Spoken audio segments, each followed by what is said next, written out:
क्या डायनासोर सही में एग्जिस्ट करता था कि साइंटिस्टों का ये एक मनगढ़ंत कहानी है, सिर्फ और सिर्फ एक कल्पना है? तो फिर बाकी सारे चीज को भी आपको कल्पना ही मानना पड़ेगा। तो फिर आज जितना भी टेक्नोलॉजीज आए हैं उसको भी एक कल्पना ही मानना पड़ेगा, विश्वास नहीं करना पड़ेगा। साइंटिस्टों ने मोबाइल बनाया जो मीलों दूर किसी इंसान के साथ आप डायरेक्टली वीडियो कॉल में देख के बात कर सकते हैं कि वो इंसान कैसा है, कैसा नहीं है, कौन सा कलर का कपड़ा पहना है। आप कहीं मीलों दूर जाना चाहते हैं तो आप एरोप्लेन से जा सकते हैं, जो कि 2 से 3 घंटा में आप पहुंच जाएंगे, जो कभी पॉसिबल था ही नहीं इससे पहले। ये इलेक्ट्रिसिटी, जितना भी आविष्कार है साइंटिस्टों के द्वारा, सब एक कल्पना ही तो था।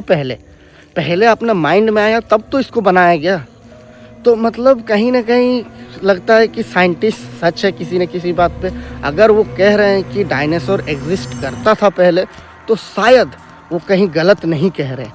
और अगर ये मान लूँ कि साइंटिस्ट सही है, तो फिर मुद्दा मेन अब आता है कि हमारे ग्रंथों में क्यों नहीं लिखा गया, क्यों नहीं वर्णन किया गया कि डायनासोर नाम का भी एक प्रजाति हुआ करता था। किसी भी धर्म में आप उठा के देख लो, किसी भी धर्म का बुक को उठा के देख लो, चाहे बाइबल हो, कुरान हो, गीता हो, कोई भी धर्म का बुक हो, डायनासोर का मेंशन है ही नहीं कहीं। इसका मतलब ये तो नहीं कि सारे ग्रंथ को हमारे यहाँ के इंसानों ने लिखी और तब लिखी जब साइंटिस्टों ने डायनासोर के बारे में प्रूव्ड नहीं किया गया था। आप कभी सुने हो कि जैसे हमारे भगवान राम वनवास गए हैं या फिर पांडव वनवास गए हैं, तब डायनासोर के साथ भी युद्ध हुआ या फिर डायनासोर को भी मारा? ऐसा कभी सुने? नहीं सुने होंगे, क्योंकि लिखा ही नहीं है उसमें। चलो ये मान के चलते हैं कि उस टाइम पे डायनासोर एग्जिस्ट नहीं करता था, इसलिए वर्णन नहीं किया गया।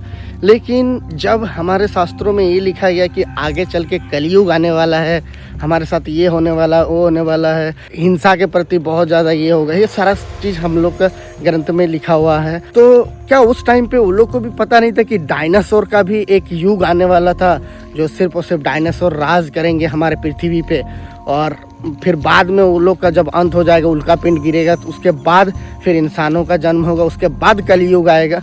क्या उन लोगों को पता नहीं था ये चीज़? और अगर पता था तो फिर वर्णन क्यों नहीं किया गया? मैं इस चीज़ से बहुत ज़्यादा कंफ्यूज हूँ। मैं नास्तिक नहीं हूँ, मेरा एक सवाल माइंड में आ रहा था, सोचा पूछ लूँ। अगर किसी के पास जवाब है इसका कुछ भी, तो प्लीज़ मेरे कमेंट बॉक्स में इसका जवाब जरूर देना, ताकि मुझे इसका आंसर पता चले।